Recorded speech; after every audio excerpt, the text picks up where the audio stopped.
Hey guys, Ryan Neufeld here with Central Mass DIY. I've got a new project for you today.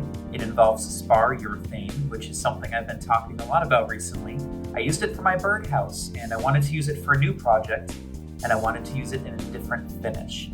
We've gone through the benefits before, and I will go through it again in the video, but let's not forget it's UV resistance, flexibility and ability to handle heat change, and of course the biggest one for me anyway is water resistant. So let's get right into it, and I'll provide a quick recap at the end of the video too. Today we're actually working on the windowsills on the porch. This was a little bit of a last-minute project that I decided to do, which usually I'd give you the advice is the worst thing to do. Don't do something unplanned. You always want to plan it.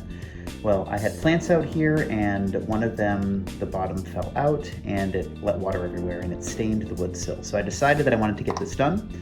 So yesterday what I did is I took out my palm sander with a 60 grit. I went a little bit heavier than I normally would using a 60 grit. I would normally suggest you start with an 80 or even a 120, which is finer than an 80, because you don't really want to strip it. But as you can see, this wood is 50 plus years old. It's had a lot of polyurethane, it's had a lot of scratches, so I sanded the hell out of it, and it turned into a nice golden white pine or eastern pine color. I'm not sure what it is, but it looks great. And then I actually added an Ipswich pine stain right on top, and I did that yesterday. I also filled in all the nail holes with stainable filler, which, as you can see, did not stain very well, unfortunately. Luckily, this is an outdoor patio, so I went with a little bit more of what I will call a rustic approach, which means I didn't go crazy on those corners, and I don't mind it being a little bit darker. But you can see what the color used to look like versus what the Ipswich pine looks like now. So I handled all that yesterday. It was raining yesterday, so it says to give it 4 hours to dry. I wanted to give it till overnight. So I gave it about 12 hours to dry, and I've tack clothed it. And now I'm ready to start adding my spar urethane, which is what we're going to talk about today. This is Helmsman spar urethane. I went with clear satin. As you can see, a lot of the wood that I'm trying to somewhat match, like I said, it's older, so it's not very glossy. It has virtually no shine to it, so I went with clear satin. So I'm about to lay down the first coat. You can see I have the door propped open. I kept these windows closed to try to minimize dust, but I do have some other windows open. And I don't know if you can get a view of me, we'll see, but I am also donning my protective gear. It's important that you don't want to breathe these fumes in, which I am doing right now, but once I start painting and I'm up close and personal with it, I'm gonna have this guy on. So I will show you what he looks like once he's done, and then I will talk a little bit more about why we're using spar urethane. Okay, so I've just finished the first coat of that spar urethane. It took me about 15 minutes. To be honest, I didn't want to show it on camera because you really want to be careful about having nice, clean brush strokes, and I was a little concerned about trying to videotape it at the same time. But I'll kind of mime it for you. Essentially, you want to have a very light brush, and you really want to do nice, even strokes as far down as you can. I usually keep my brush very light. And then I drag it, and I see about how far it gets, and then I'll go back up halfway with the new batch, and I will just keep it going down. And then this dries a little slower, so with something smaller like this, which only took 10 or 15 minutes, I could go back and even out my brush strokes. So now it's drying. Like I said, I did not choose to go with a gloss, so this will dry down a little bit to match closer to what we have below.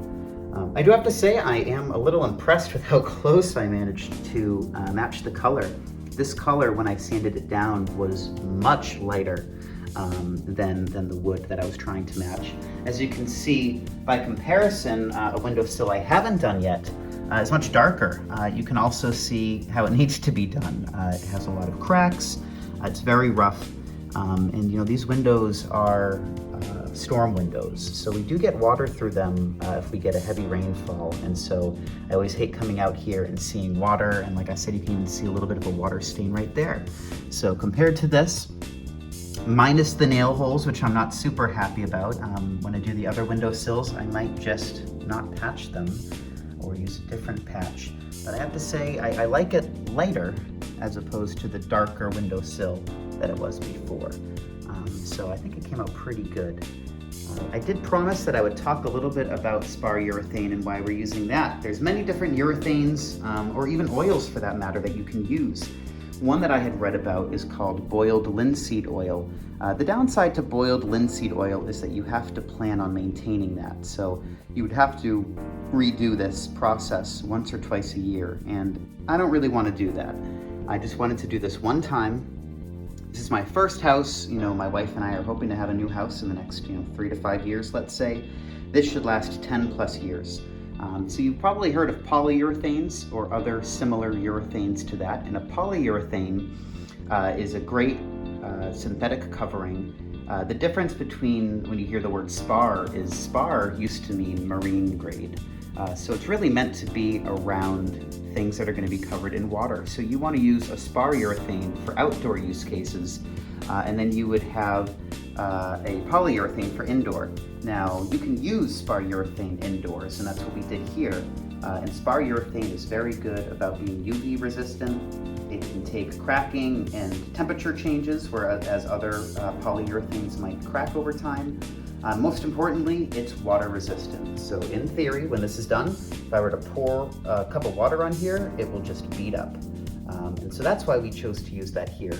And this is one coat. We're gonna let this dry about 4 hours. It's a drier day today, so 4 hours should be plenty of time. And then I'm gonna do one more coat. 2 coats should do it. And then we let that dry for a full 24 hours. I usually say give it a week before you put anything down. So like I said, I like to have plants out here. You can see them over there. I'm not gonna put anything here. I'm not even gonna put the blinds back for another few days, but I'm not gonna put anything down here for about a week. We're gonna let it fully cure this summer. Well, that's it. That's all I have for you today. That's a quick, easy afternoon project that you can get done in 4 hours, minus the dry time. I'll be out there in 24 hours again, relaxing on my porch with nice water-resistant windowsills. I think this has also motivated me to get my front porch done. We started the belt sander on that, and now I need to finish those last final sanding steps and get some polyurethane on that. I'm going to start that next, and I'll get some video. Don't forget to follow us on Facebook and Twitter, and we also have this new YouTube channel that you can follow our content on. So stay tuned, we'll have another video on hardwood floors coming up. I'm Ryan Neufeld, and this is Central Mass DIY.